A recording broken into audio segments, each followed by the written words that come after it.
सातवीं गाथा पर कल चर्चा हुई थी। शुभानुपस्सिम विहिरंतम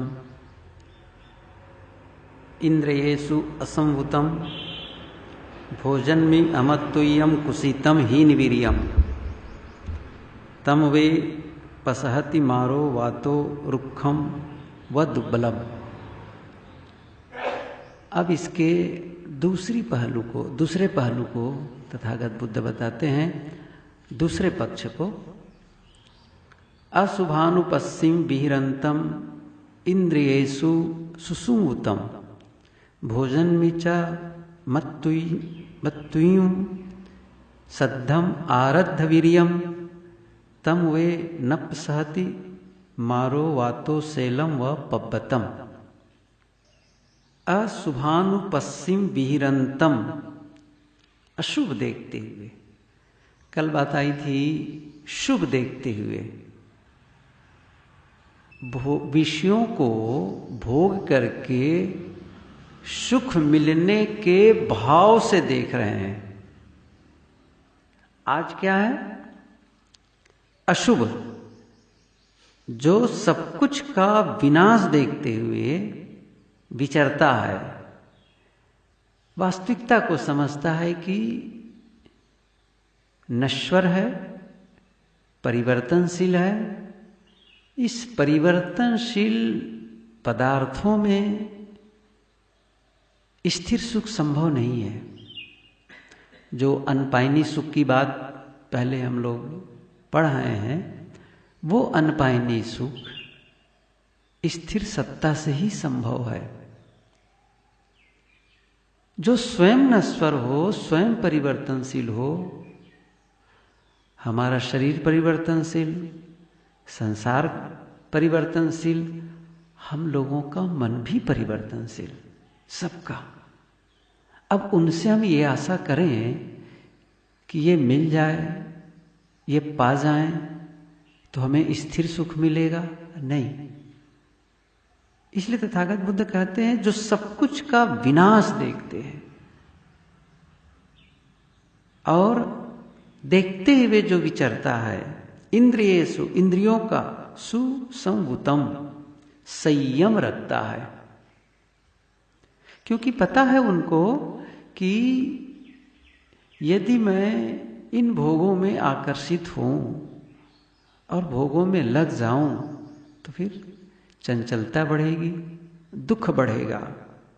ऐसा सोच करके संयम रखता है। च और भोजन में मत्तुय्यम, मात्रा का ध्यान रखता है। सद्धम, श्रद्धावान है। आरद्ध वीर्यम, मनोबली है। तम, उसे, वे, वह निश्चय ही मारो, वासना न प्रसहति, न प्रसहति, नहीं डिगा सकता, नहीं पराजित कर सकता। कैसे नहीं डिगा सकता? वातो शैलम व पब्बतम, वातः शैलम इव पर्वतम। जैसे हवा शिलामय पर्वत को नहीं डिगा सकता। कल बात आई थी वृक्ष, आंधी दुर्बल वृक्ष को आंधी रौंद देती है। वैसे ही जो 5 दोष हैं, जिस पर चर्चा हो चुकी है, 5 दोषों में फंसे मनुष्यों को उसके अपने मनोविकार ही रौंद देता है। आज क्या कह रहे हैं? बिल्कुल उल्टा।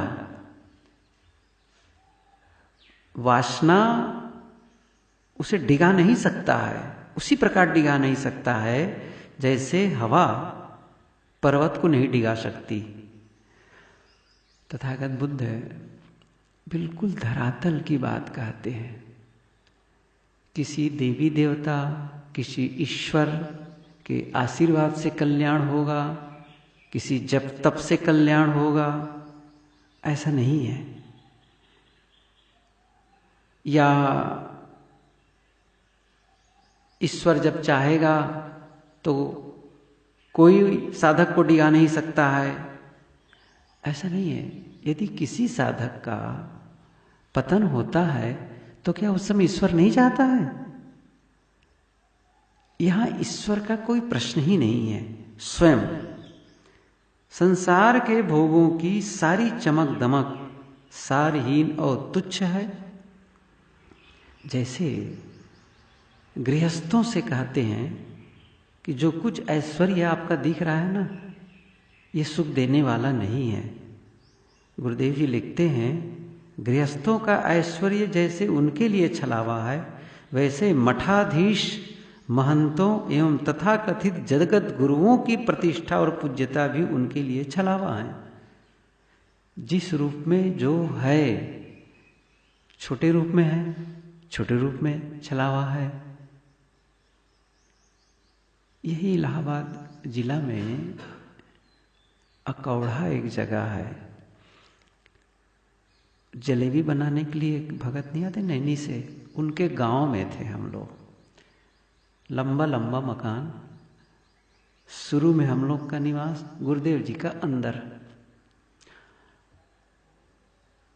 2 महिलाएं आई आशीर्वाद लेने के लिए। एक महिला ने कहा, महाराज जी इनको बहुत दुख है। क्यों दुख है? 8 साल हो गए शादी हुए, बच्चे नहीं हुए, आपका आशीर्वाद चाहिए। शायद अब गलत जगह पहुंच गए थे। आशीर्वाद जहां संभव था वहां जाते, लेकिन उनको पता नहीं था, महात्मा समझे आशीर्वाद दे देंगे। अब गुरुदेव जी जो बोले, अरे तुम क्यों दुखी हो, ये बच्चे वाले दुखी रहे। बहुत कुछ कहे, चली गई। गुरुदेव जी फिर मेरा नाम पुकारे, बुलाए कि देखो संसार में कैसे दुख है।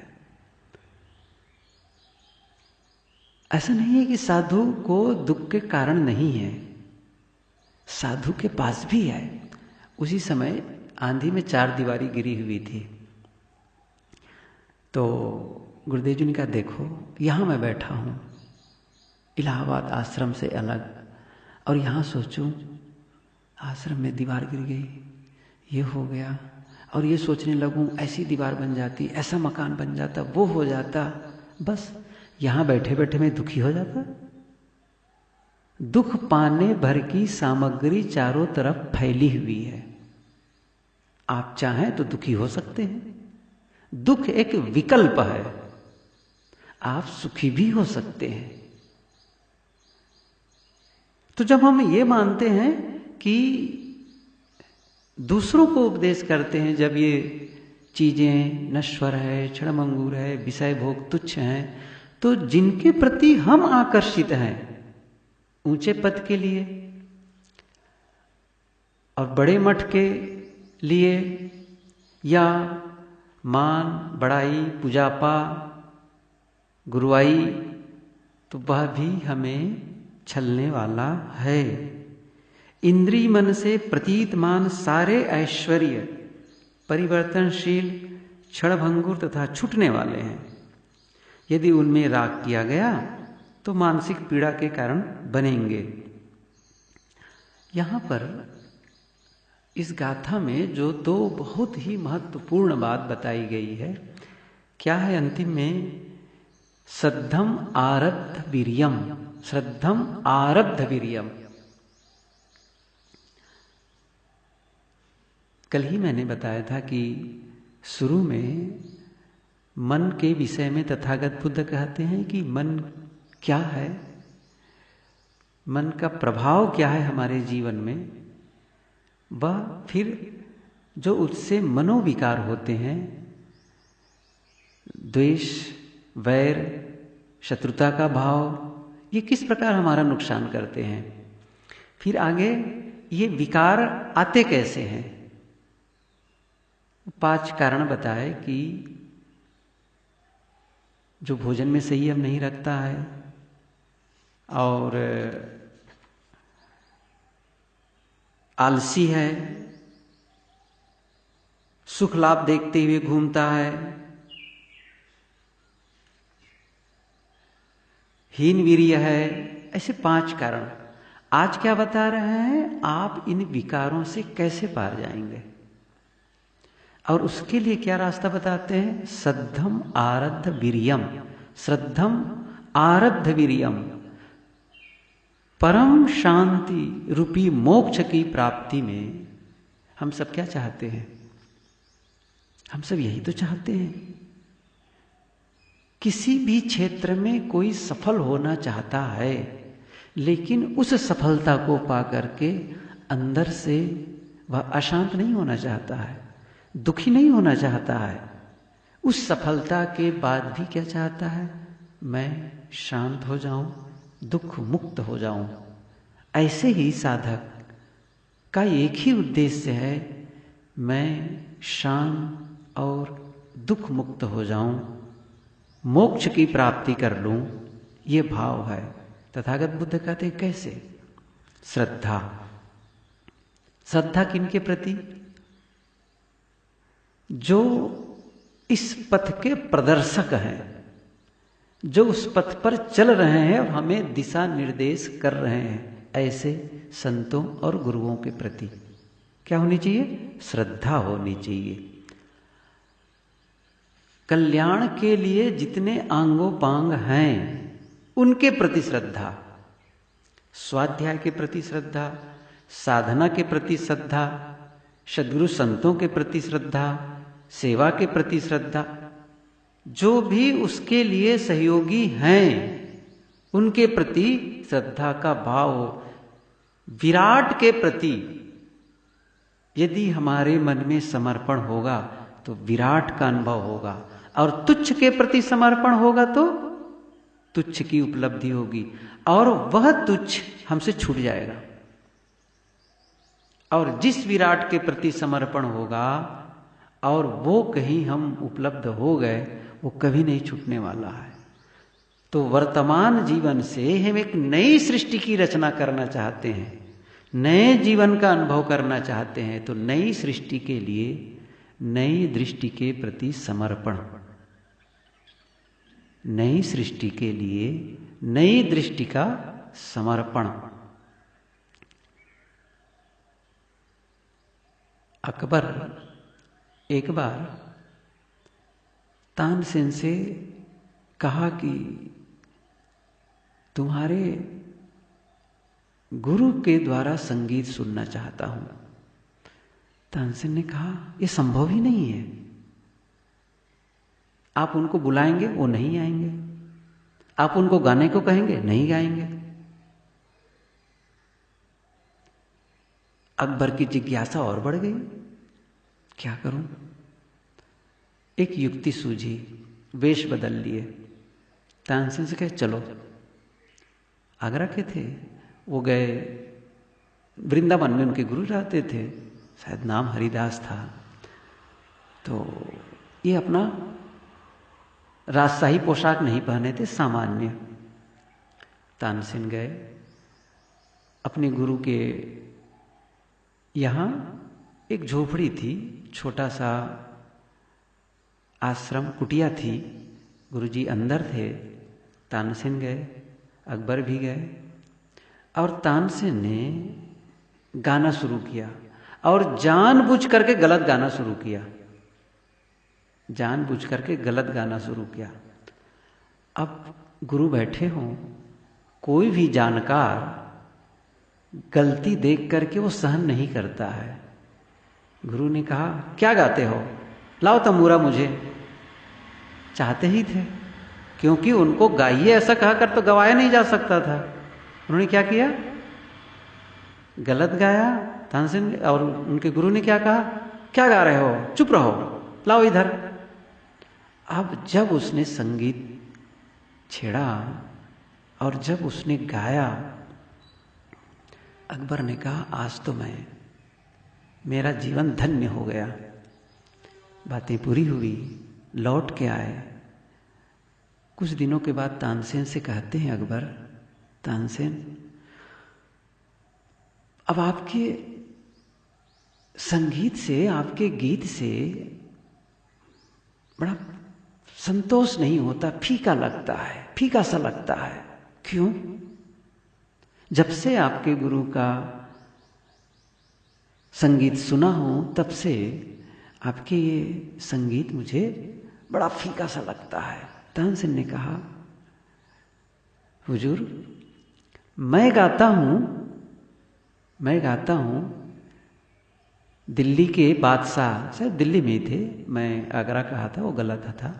तो दिल्ली के बादशाह को रिझाने के लिए गाता हूं, लेकिन जो मेरे गुरु गाते हैं ना, वो परमात्मा को रिझाने के लिए गाते हैं, परमात्मा को।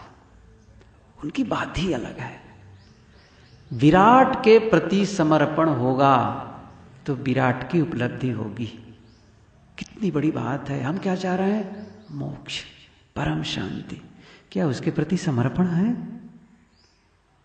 और उस रास्ते में चल करके वो जो सहयोगी चीजें हैं, क्या उनके प्रति समर्पण है? श्रद्धा है? श्रद्धा चाहिए। तथागत बुद्ध कहते हैं आरब्ध वीर्यम, आरब्ध वीर्यम। दूसरी बात क्या है? आरब्ध का मतलब है आरंभ, वीर्य का मतलब है बल। यहां भाव है बल शक्ति, सरल अर्थ हुआ बल युक्त शक्ति संपन्न, मनोबली जिसे हम कह सकते हैं। दो बातें, श्रद्धावान हो, मनोबली हो, तो साधना में शीघ्र सफलता मिलती है। ये योग दर्शन में भी बात आती है कि अभ्यास में मजबूती कैसे आए, दृढ़ भूमि कैसे हो। तो उन्होंने क्या कहा? स तू दीर्घ काल निरंतर सत्कार आसे भी तो दृढ़ भूमि। स तू दीर्घ काल, लंबे समय तक करो, निरंतर्य, निरंतर, रोज रोज रोज। तीसरी बात क्या कहते हैं? सत्कार आसेवितो, सत्कार, सम्मान का भाव हो, श्रद्धा का भाव हो। जो कर रहे हैं वह किसी के कहने से न करो, दबाव में न करो। मुझे कोई ध्यान के लिए दबाव दे, ध्यान करना ही पड़ेगा। दबाव से किसी से आप झाड़ू लगवा सकते हैं, भोजन बनवा सकते हैं, और काम करवा सकते हैं खेत में, लेकिन किसी को भी दबाव दे करके ध्यान में प्रवेश नहीं कर सकते हैं। बैठ तो जाएगा, आप कहेंगे बैठना ही पड़ेगा, तो बैठ तो जाएगा, लेकिन बैठ करके अंदर अंदर वह गाली देगा, वो नाराज होगा। इसलिए उसके प्रति भाव, तो महर्षि पतंजलि क्या कहते हैं? सत्कार आसेवितो, जो कर रहे हो वह श्रद्धा पूर्वक हो, दृढ़ भूमि। तब आपकी जो भूमि है, आपकी जो स्थिति है, वो दृढ़ होगी, मजबूत स्थिति होगी। तीन बातें क्या क्या कहते हैं? एक तो नैरंतर्य, सतु दीर्घकाल, लंबे समय तक करो, फिर निरंतर करो, और तीसरी बात क्या कहते हैं? सत्कार पूर्वक करो। यही बात यहां कहते हैं तथागत बुद्ध। श्रद्धावान और मनोबली यदि साधक होगा तो साधना में शीघ्र सफल हो सकता है। आगे की पंक्ति है, गाथा है, 9वीं गाथा। अनिक्कसावो कसावम यो वत्थम परिदहेसति अपेतो दम सच्चे न सो कासावम रहती। अनिक्कसावो कासावम यो, यो जो मनुष्य, अनिक्कसावो काशाय चित्तमल से बिना, कासाय समझ रहे हैं? कासाय मल, चित्तमल अनिक के बिना, चित्तमल के बिना, चित्तमल से रहित हुए बिना, चित्तमल से रहित हुए बिना, कासावम वत्थम, काशाय वस्त्र, सन्यासी के वस्त्र कासाय वस्त्र, परिदहेसति धारण करता है, दम सच्चेन संयम और सत्य से अपेतो रहित व्यक्ति, सो वह न कासावम रहती, कासाय वस्त्र धारण करने का अधिकारी नहीं है। खास करके यह सन्यासियों के लिए, साधुओं के लिए, भिक्षुओं के लिए है ये गाथा। तथागत बुद्ध क्या कहते हैं? मन का काषाय छोड़ा नहीं और काषाय वस्त्र धारण कर लिया, ये बहुत गलत है। अब तथागत बुद्ध के जो भिक्षु थे वो काषाय वस्त्र धारण करते थे, गेरुआ वस्त्र धारण करते थे, लेकिन भिन्न संप्रदाय में भी दूसरे रंग के कपड़े पहनते हैं। कोई पीला पहनता है, कोई और कलर का, कोई सफ़ेद पहन रहा। यहाँ पर लाल, पीले, काले, सफ़ेद वस्त्र की बात नहीं है। सामान्य अर्थ क्या है? विरक्ति का वेश। विरक्ति का वेश, विरक्ति का वेश धारण कर लिया और मन विषयों में डूबा है, चित्त मल से रहित नहीं हुए हैं, तो क्या होगा? राग द्वेष में वह बह रहा है, साधु वेद को कलंकित करने वाला है। फिर आगे क्या कहते? दम सच्चेन, दम दम दमन संयम, सच्चेन सत्य अपेतो, अपेतो रहित, दूर अलग कर दिया है। दम और सच, संयम और सत्य अपेत हो गए, भाग गए, वह साधु वेश धारण करने का अधिकारी नहीं है। सदगुरु कबीर ने जैसा कहा, साधु होना चाहिए पक्का होए के बनने की नहीं, होने की बात। कच्चा सरसों पेरी के खरी भया ना तेल। एक बात मैं कहूँ यहाँ, शायद कोई भी साधु वेश धारण करता है तो पूरी तरह से निर्विकार नहीं होता है, कि उसके मन में विकार आता ही ना हो, पूर्ण संयम की स्थिति में हो, पूर्ण सच्चाई की स्थिति में हो, नहीं। यदि पूरी तरह से मन निर्मल हो गया, सत्य में स्थित हो गया, कषाय वस्त्र धारण करे चाहे न करे, साधु का कपड़ा पहने चाहे न पहने, अब पूरी तरह से निर्मल हो, पूरी तरह से कल्याणमय हो जाओ, तब साधु का वेश धारण करो। क्या यह संभव है? नहीं है। तथागत बुद्ध क्या कहना चाहते हैं यहां का संदेश है कि आपकी मानसिकता,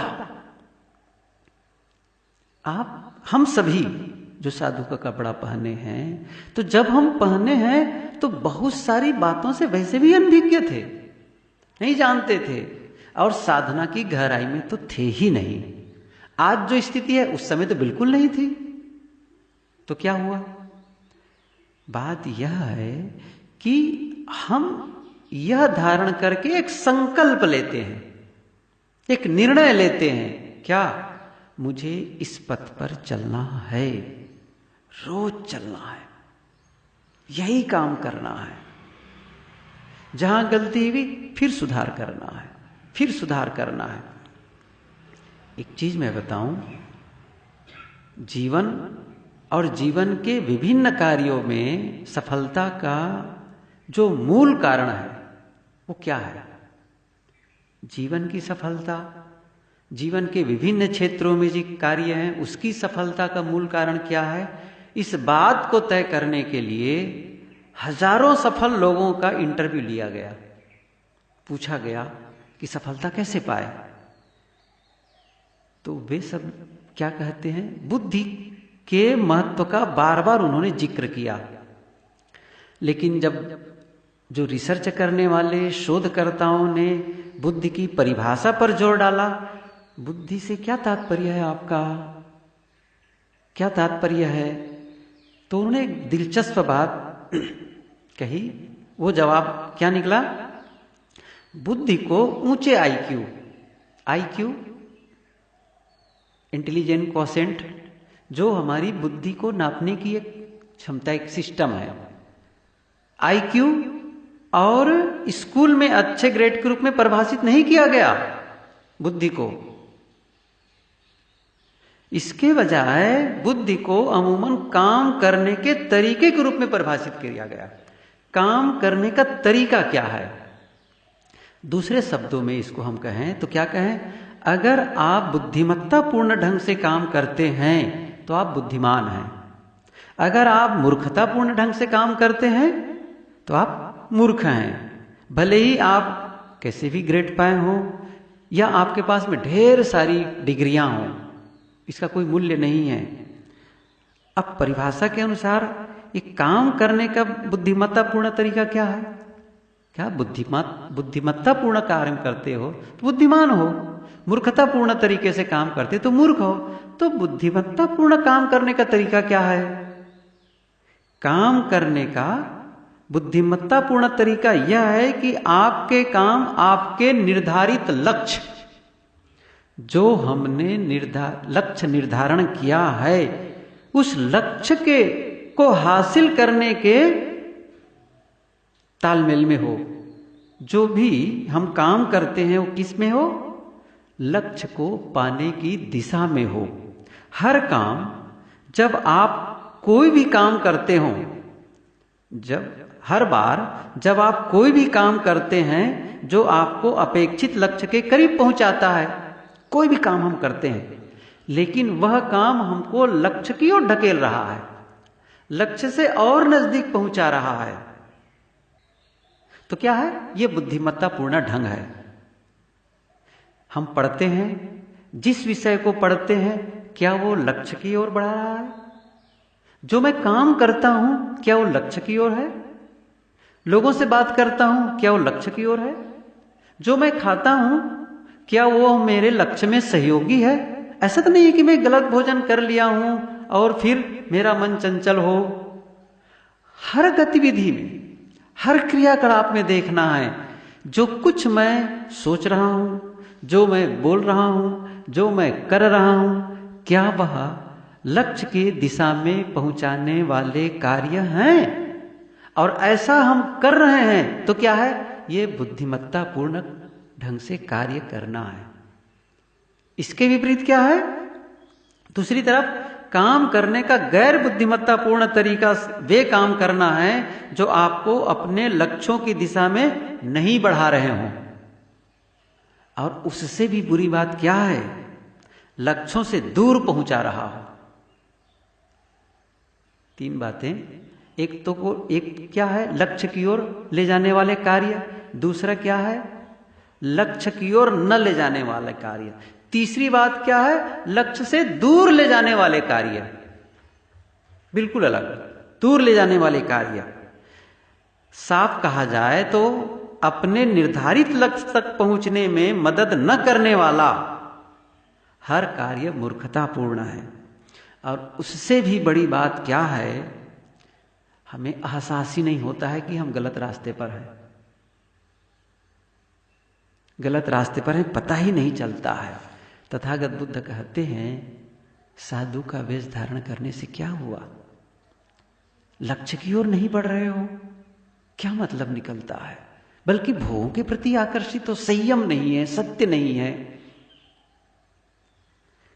चित्तमल को रहित करने का प्रयास नहीं है। तो गुरुदेव की ये पंक्ति भजन में आप सब गाते हैं, धर के वेश पुनित साधु के, जो मन भोग लुभाओ, तो निज गरा काट मर जाओ, पर जग मुख न दिखाओ, हमारे मन मोह माया बिसराओ।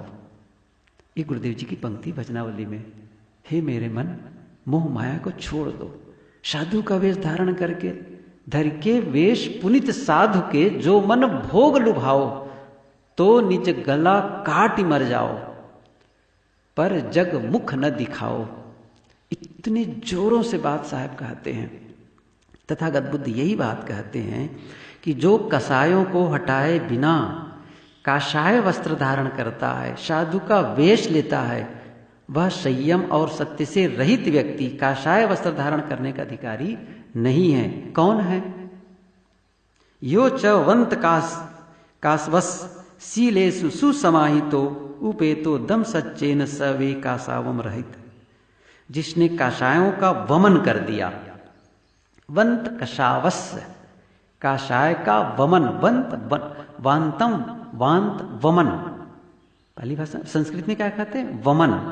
हिंदी में क्या कहते हैं? उल्टी। और अरबी वाले कहते हैं कै। कई बार प्रयोग करते हैं, कै कर दिया, उल्टी कर दिया। वमन पाली में वंत कहते हैं। जिसने मानसिक मल का, राग द्वेष का वमन कर दिया, हटा दिया, वमन कर दिया, उलट दिया। पहले था अंदर में राग द्वेष थे, लेकिन उसका उन्होंने वमन कर दिया, उसे घृणा पूर्वक त्याग दिया, जब कोई खाए हुए भोजन की उल्टी कर देता है, देखने का मन करता है, उसके प्रति कितनी घृणा होती है। ऐसे ही इन विषय भोगों का जिसने वमन कर दिया है, उनके प्रति राग द्वेष जो भी उसके प्रति मानसिक मल है, सब का वमन कर दिया। सदगुरु विशाल देव ने क्या कहा? धन जन कुटुंब असार लखी, जान दुखन को मूल, अब कस भूल्यो ताही में जो देते नित सूल। जब साधना मार्ग में आए, किसको छोड़े? घर द्वार जमीन जायदाद क्यों छोड़ दिए? असार लखी, छोड़े कि ये सार नहीं है, इसमें कल्याण में सहयोगी नहीं है।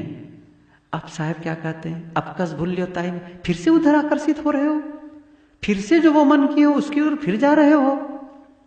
नहीं, तथागत बुद्ध कहते हैं जो वमन कर दिया है, घृणापूर्वक त्याग दिया, और शीलेषु सुसमाहितो, शील में उत्तम गुणों में सदाचार में डूब सुसमाहित हो गया है, शीलवान हो गया है, उत्तम गुणों से लबरेज है, सद्गुणों से तो प्रोत हो गया है। और उपेतो दम सच्चे न, उपेत कहते हैं समीप आए हुए।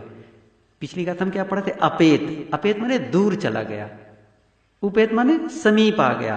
उपेतो दम सच्चेन, दम सच्चेन, जो पास आ गया, प्राप्त हो गया। क्या? दम और सच्च प्राप्त हो गए, संयम और सत्य जीवन बन गए। स वे का सामम रहती, वे का शाय वस्त्र, साधु का वेश धारण करने का अधिकारी है। मानव मात्र की संपत्ति है निर्मल मन, निष्काम जीवन। साधु का वेश ही इसलिए है। किस लिए है? साधु की बड़ाई उसकी विद्या, वाक्य शक्ति, व्याख्यान कुशलता, प्रसिद्धि, मठ और संपत्ति से नहीं है, अपितु उसकी पवित्र रहनी, वैराग्यमय जीवन और निष्काम दशा से है। जीवन मुक्ति साधु की उपलब्धि है, उसी से गृहस्थों को भी रोशनी मिलेगी। इसलिए साधु वेश यदि हमने धारण किया है, इसकी मर्यादा का ध्यान रखना है, उस पथ में चलना है, लक्ष्य की ओर बढ़ना है, तभी हमारा ये साधु का वेश धारण करना सार्थक होगा। साहेब बंदगी।